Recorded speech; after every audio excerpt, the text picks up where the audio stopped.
নমস্কার বন্ধুরা, ব্লগার নমি চ্যানেলে আপনাদের সবাইকে আরও একবার স্বাগত। আজ আপনাদের এমনই এক অসাধারণ মেলার সঙ্গে পরিচয় করাবো, যেটা দীর্ঘদিন ধরেই সাম্প্রদায়িক সম্প্রীতির এক অনন্য উদাহরণ হয়ে আসছে। প্রায় ৩০০ বছরের পুরানো হিন্দু সমাজের ঐতিহ্যবাহী এবং খুবই জাগ্রত এই কালী মায়ের প্রথম অধিষ্ঠান হয়েছিল এক মুসলিম ঘরে। সেখান থেকেই কিভাবে ধীরে ধীরে এই মেলার সৃষ্টি হলো, সেই সব কিছুই চলুন মেলাটি দেখতে দেখতে জেনে নিই।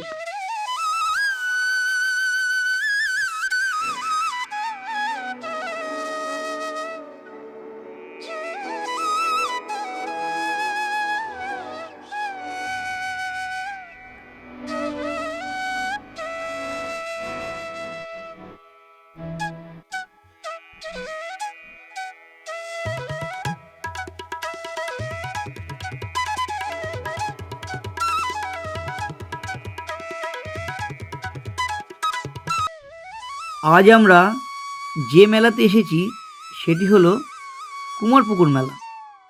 এটি বসিরহাট সাব ডিভিশনের সব থেকে পুরনো ও ঐতিহ্যবাহী মেলা। এখানে আসতে হলে আপনারা যদি হাসনাবাদ থেকে আসেন তাহলে টাকি চৌরঙ্গি হয়ে টোটো বা অটো যোগে আসতে হবে, আর যারা বসিরহাট থেকে যাবেন বাস বা ম্যাজিক সহযোগে মুরারিসাহা চৌমাথা হয়ে টোটো বা অটো যোগে আসতে হবে।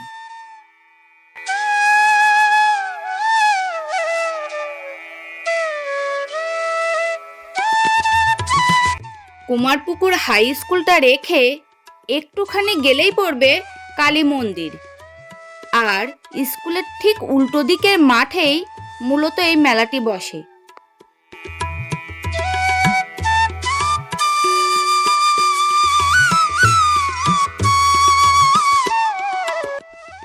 প্রত্যেক বছর মাঘ মাসের শেষ শনিবার থেকে মেলাটি শুরু হয় এবং এক সপ্তাহ ধরে মেলাটি চলে।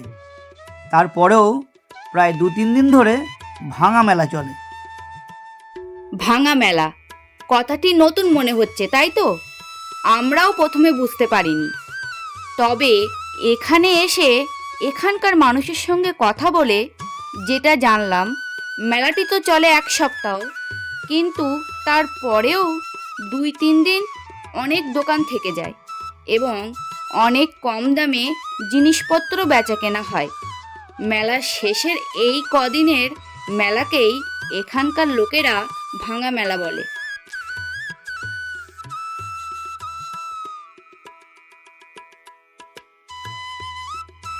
যেহেতু কালী পুজোকে ঘিরে এই মেলা, তাই এখানে কোনো প্রবেশ মূল্য নেই। আর দেখতেই তো পাচ্ছেন, বাচ্চা থেকে বড় সবার জন্যই রয়েছে মনোরঞ্জনের প্রচুর আয়োজন। বিভিন্ন রকমের রাইড তো আছেই, তাছাড়াও যেগুলো আমাদের কাছে ইউনিক মনে হলো সেগুলি হলো সার্কাস, ম্যাজিক শো, পুতুল নাচ, আর সব থেকে চমকপ্রদ ছিল মরণকূপের ভিতরে বাইক এবং মোটর ড্রাইভিং।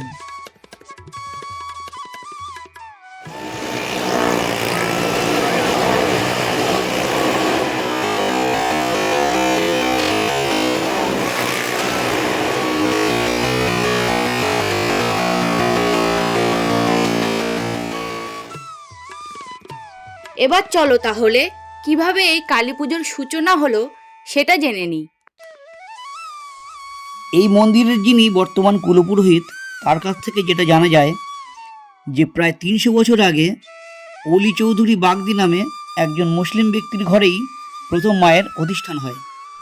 তিনিই প্রথম মায়ের পূজা করতেন, আর খুবই অলৌকিকভাবে এখনকার যিনি পুরোহিত তার পূর্বপুরুষ স্বর্গীয় প্রাণকৃষ্ণ আচার্য মহাশয় প্রায় 3 মাইল দূরে তখন তার বাড়ি ছিল। তিনি স্বপ্নাদেশ পান মায়ের পূজা প্রচলন করার। তারপর থেকেই ধীরে ধীরে এই পুজোর প্রচলন, মন্দির স্থাপন এবং এই পুজোকে ঘিরেই ধীরে ধীরে এই মেলার উৎপত্তি।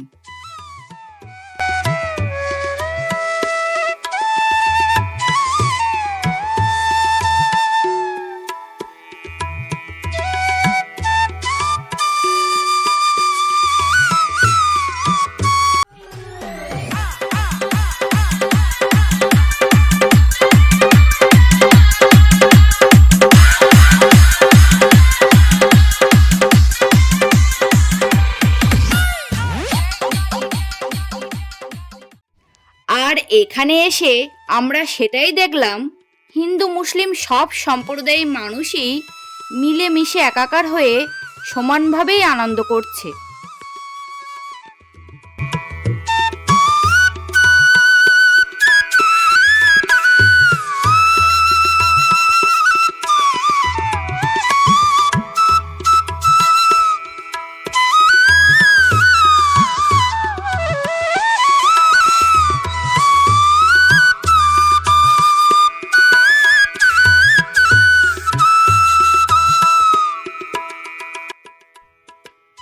দেখতেই তো পাচ্ছেন, যেহেতু খুবই বড় মেলা আর লোক সমাগমও প্রচুর, তাই খাওয়া দাওয়ার আয়োজনও অনেক, প্রচুর পরিমাণ। আর বিভিন্ন রকমের খাবারের স্টল আপনারা এখানে দেখতে পাবেন। তবে এখানে একটা নতুন ধরনের খাবার আমরা প্রথম দেখলাম, যেটা একটু পরে আপনাদেরকে দেখাচ্ছি।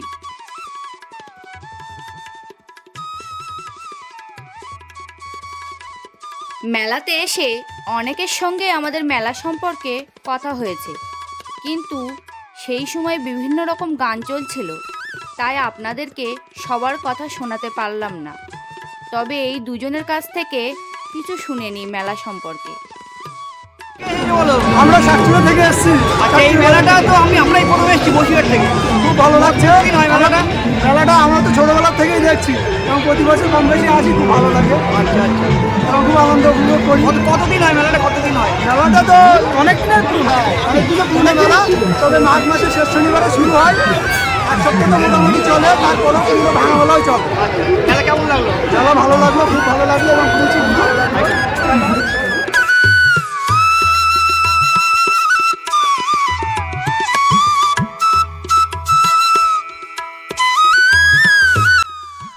এই খাবারটা কি আপনারা কেউ চেনেন? আমরা তো এই মেলাতে প্রথম দেখলাম। এইটাকে বলে চিকেন সুরমা। মাঠের বাইরে রাস্তার দুপাশেও অনেক দোকান বসেছে, তবে এখানে অন্যান্য দোকানের থেকে কাঠের জিনিসের দোকানই বেশি। মোরা একই বৃন্তে দুটি কুসুম, হিন্দু মুসলমান, মুসলিম তার নয়নমণি, হিন্দু তাহার প্রাণ। কবির বাণী এই মেলার মধ্য দিয়ে দীর্ঘজীবী হোক, এই কামনা করে আজকের মতো বিদায় নিচ্ছি। যদি ভিডিওটি ভালো লেগে থাকে তবে লাইক, কমেন্ট এবং সাবস্ক্রাইব করে পাশে থাকবেন। নমস্কার।